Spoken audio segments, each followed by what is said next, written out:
Chứ là đây. Nó long à.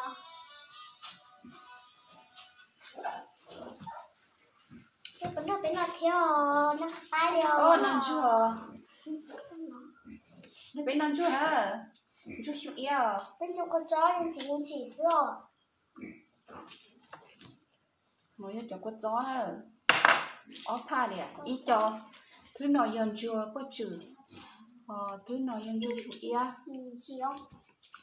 Cái từ du lò nhót đó lúc rồi xuống yêu thì non chưa chịu yêu nè. Lúc chạy nào giờ lúc chạy chỉ mua chỗ lo là giờ tiền cho lúc chạy mua chỗ lo giờ một cái khơi hỏa nó chạy mình mua chỗ lo luôn còn đi chăm bá tên đó nè giờ mình chỉ yêu liền chỗ khơi hỏa mà mình có cái gì xưa họ chỗ nó chỉ cho một lọ chỗ chui chỗ lọ hay thì giờ chui ăn tốt trong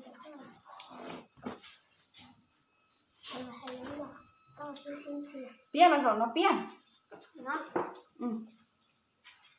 chú cú nè cô có vấn đề là cô một trẻ cái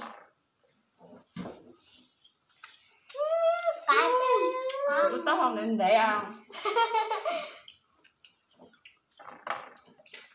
thế mà cái châm nhỏ thì thế con cho xin ơi bữa nó bên nào theo nó có phải không đi lúc cha bên đầu gì là nữa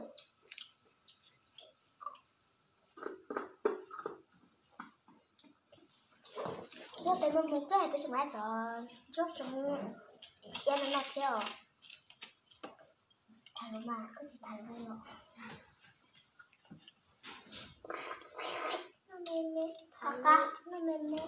thế này chuẩn bị đó là chúng nó luôn tay hoa này nè từ bên này vào nó luôn tay hoa tia rồi nè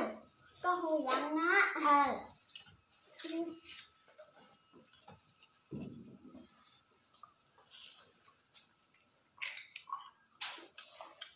gì à đây à đôi ta nó sơ áo đã là máu chỉ khối lo tiếp chả có gì bà nó bên lò là ta đi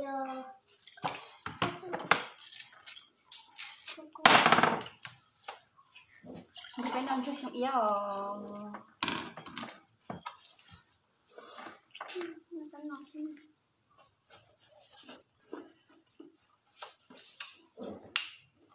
gì rồi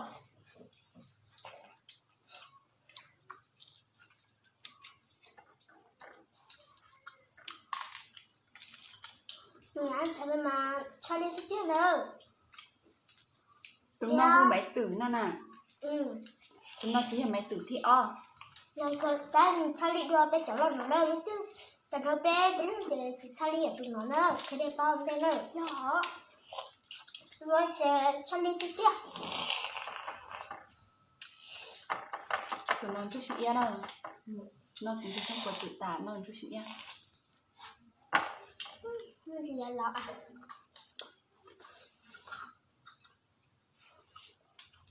như giờ mà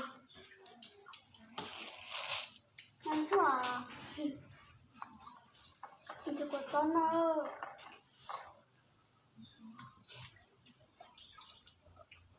chúng ta học lớp đoạn cái mình thì xe nó cho chị yêu lắm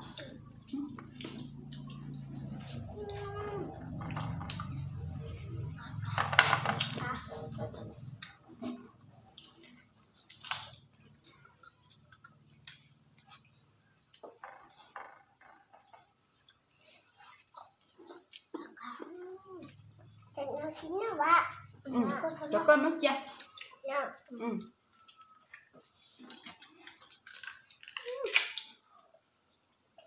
hôm nay đây ăn không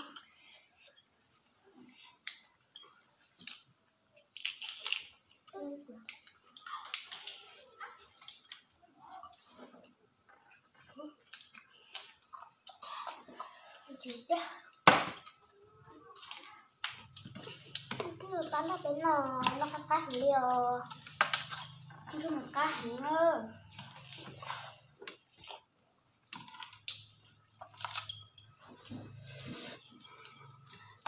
nó tao trẻ chương trình ở tự nhiên là tăng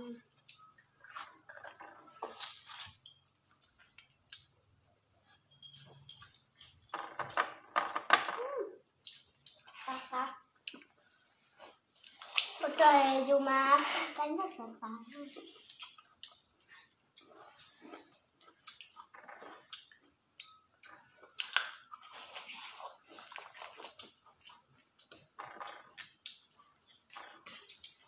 cái nơi của lớn là trắng rất xuống ý rồi nơi nó tan rất được chỉ ta chè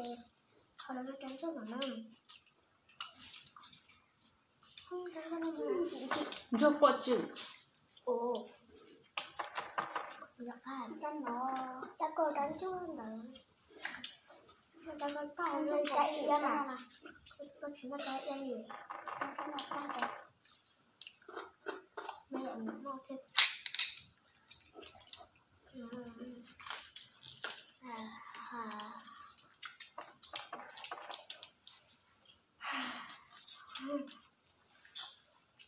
Tóc ai hiểu rồi.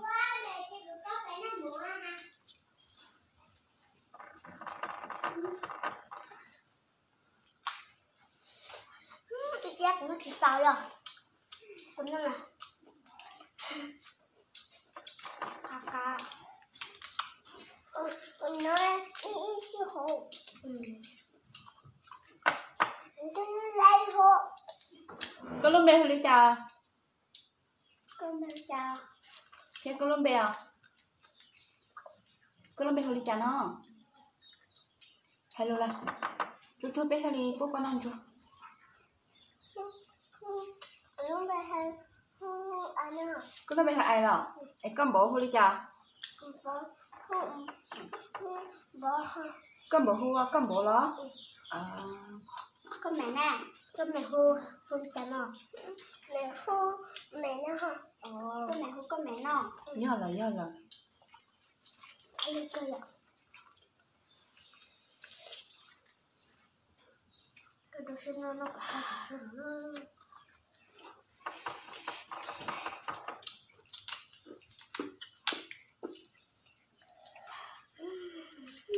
chắc nó đến chị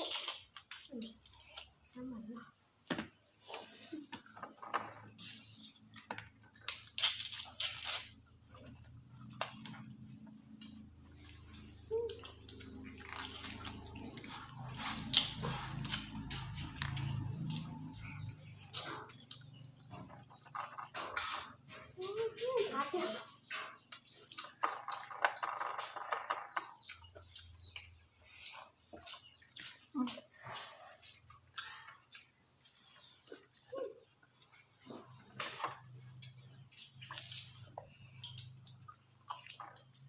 cá lọc ăn chỉ lần chỉ liền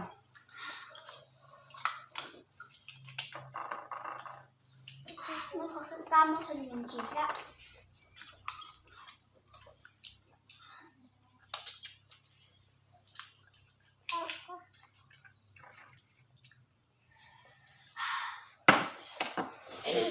chạy ra nhưng mà đi nó đó thôi là phải đi cho chị thích tiêu rồi sợ gì nó chiều chị em có chuyện nào chị nhỏ hay nhớ rong tròn nó nhớ rong mòn hay là nhớ rong của luôn bê hưu đi ai không hay là có sẽ không biết hưu ai nào cái sẽ của mình cũng bê hưu dính nó là cũng bê hưu quá nào xin gì đùa